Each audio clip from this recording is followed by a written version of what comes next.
किसी गांव में दो भाई रहते थे। बड़ा भाई अमीर था, उसके पास किसी बात की कमी नहीं थी। छोटा भाई गरीब था, मेहनत मजदूरी करके पेट पालता था। एक दिन दोनों भाइयों में बहस होने लगी।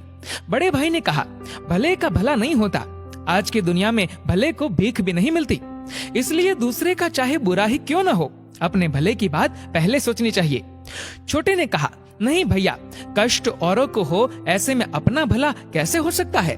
बड़े ने कहा, चल हम गांव में लोगों से पूछ लेते हैं, तेरी बात सही निकली तो मेरे पास जितना धन है वह सारा तेरा, और मेरी बात सही निकली तो जो तेरे पास है वह सब कुछ मेरा। छोटे ने कहा, ठीक है चलो, और दोनों गांव में निकल गए। गांव में पहुंचकर एक से पूछा, दो से पूछा, तीन से पूछा। सभी लोग यही कहने लगे कि आजकल भलाई का जमाना ही नहीं रहा, भलाई करने वाला तो भूखा मरता है, भले आदमी का कहीं गुजारा नहीं होता, और जो बुरी राह पर चलता है वह खूब फलता फूलता है, धन धान्य से सुखी रहता है। अब छोटे भाई के पास जो खेत का छोटा टुकड़ा था वह भी शर्त में हार गया। अब वह दाने दाने को मोहताज हो गया।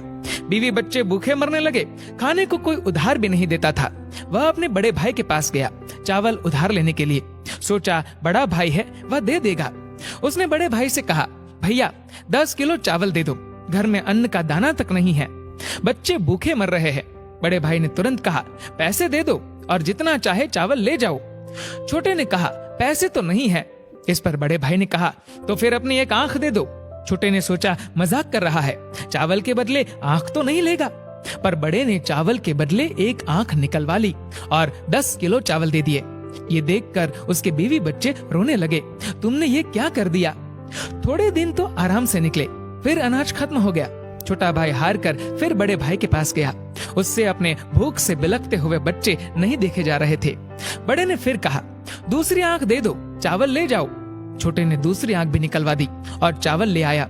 घर पर बीवी बच्चे देखकर रोने लगे, तुमने ये क्या कर दिया, अब क्या होगा। छोटे भाई ने कहा, अब मैं अंधा हो गया हूँ, लोग मुझे भीख दे देंगे तो मुझे सड़क के किनारे बैठा आना।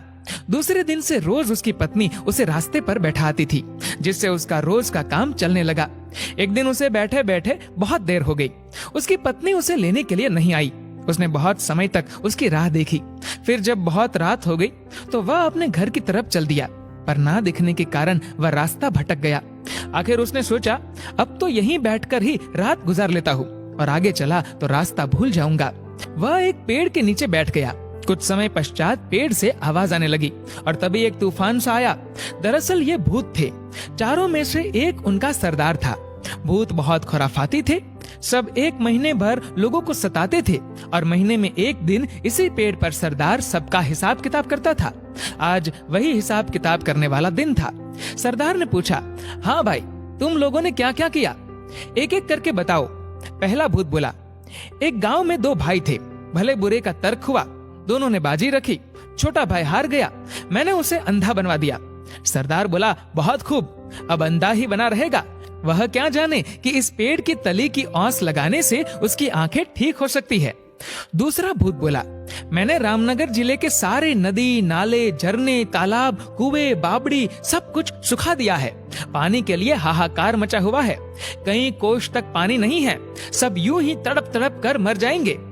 भूतों का सरदार बोला, बहुत खूब, प्यासे मरे सब, उन्हें क्या पता कि वही पहाड़ के तले से 7 मिट्टी की परतें हटा देने से पानी फिर आ सकता है। तीसरा भूत बोला, सरदार, राजा की बेटी की शादी होने वाली थी, नगर में खुशियां मनाई जा रही थी, पर मैंने राजकुमारी को गूंगी बना दिया, जिससे उसकी शादी नहीं हो पाई, महल में मातम छा गया है। सरदार ने कहा, वाह, बहुत खूब, वह गूंगी ही रहेगी, किसी को क्या मालूम, इस पेड़ की जूमती जटा को पीस कर पिला देने से वह बोलने लगेगी। खैर चलो, 1 महीने बाद इसी दिन फिर यहीं मिलेंगे। एक तूफान सा उठा और चारों भूत चले गए। तब तक सवेरा हो गया था। अंधे भाई ने सबसे पहले वहां की ओस की बूंदें अपनी आंखों पर लगाई। उसकी आंखें लौट आई, वह खुशी से झूम उठा।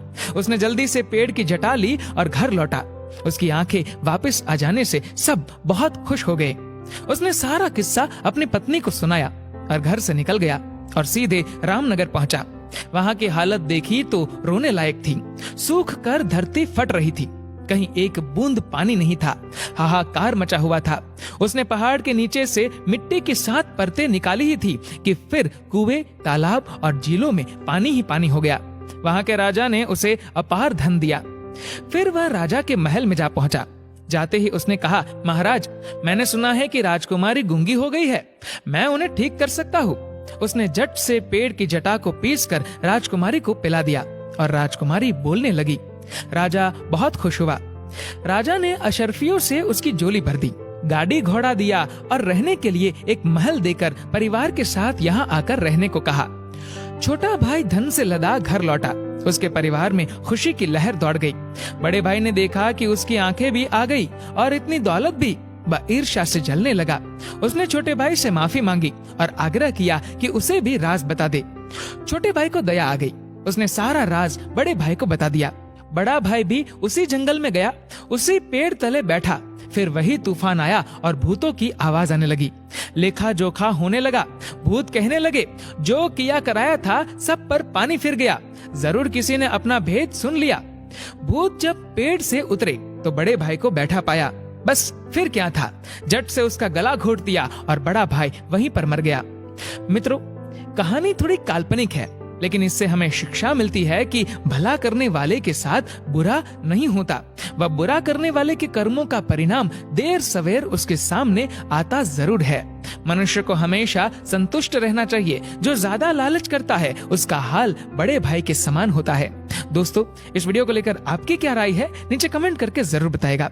और अगर आपको ये वीडियो अच्छा लगा हो तो इस वीडियो को लाइक करेगा, शेयर करेगा ज्यादा से ज्यादा लोगों तक। और ऐसे ही और भी इंस्पिरेशनल वीडियोस के लिए सब्सक्राइब करें हमारे यूट्यूब चैनल को और फेसबुक पर फॉलो करें हमारे पेज को। धन्यवाद।